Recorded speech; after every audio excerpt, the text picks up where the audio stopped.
Hi there, it's Monica Weekly here. Now, I have a very important video for not only the sellers of the world, but also the buyers of the world and for other real estate agents. This information is for everybody. And I want to talk today about the importance of supply and demand.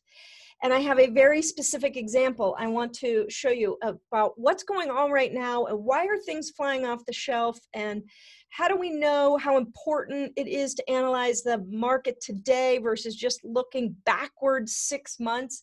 You know, that's one way to price a house. But if that's what you're doing right now and that's the only way you're pricing a house, you are making a big mistake, whether you're the agent or the seller or a for sale by owner. God forbid if that's what's going on. So let me show you this. Let me share my screen. Now, this is the MLS here in Cincinnati, and this is a search of Anderson Township 200,000 to 275. 200,000 to 275. Once you look over here under pendings, look how many houses are pending. 200 to 275 versus how many are active. Now, without any perspective, we might not know how crazy that is. So let me give you some perspective. Look at this report. This is Anderson, 200 to 275. And this is a supply and demand report that goes back 24 months. This is a history 24 months back.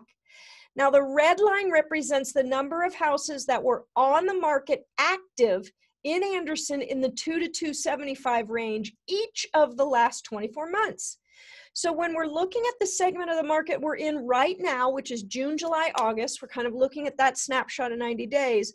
Look back 2 years, you can see June, July, and August.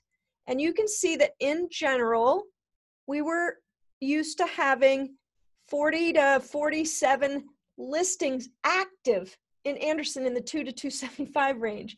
This red line represents the active listings at that time. So we went from 40 to 45 or 46 here. Last year in June, July, and August, we also had in the 40s. Today, we have three. And as you can see, 2 of them are new. And they will likely go very quickly. Now, this does not mean, attention all agents and all sellers, this does not mean you can get greedy. This does not mean you can get greedy. There are houses that are sitting for 30, 60, 90, 180 days right now because an agent either misadvised the seller or the seller is getting stubborn or greedy. No room for that right here. However, you can push the price. So if you have a range and you think your house is in the 2 to 225 range, you are for sure at the high end of that. No doubt when you look at that supply and demand. Does that make sense? Does that make sense? It's really important for us all to understand that. It makes better buyers, it makes better sellers, it makes better agents. When we all understand how to really look at the dynamics of a market from a supply and demand standpoint. Super important. It's one of my most important aspects of bringing value to a client is the fact that I understand the data very well. And I hope this helped you. We have to look and see if your segment of the market is matching what's going on in the Anderson Township 2 to 275 range. Because I will tell you, not every segment of the market is doing that. There are some luxury segments of the market that are not in that sort of supply and demand, low supply, high demand. They're reverse, high supply, low demand. So we can't make blanket statements. It's really important that you find an agent that can really dive in and help you see what's real so that you can make great choices. I hope this helps. I hope you have a great day. Talk to you soon.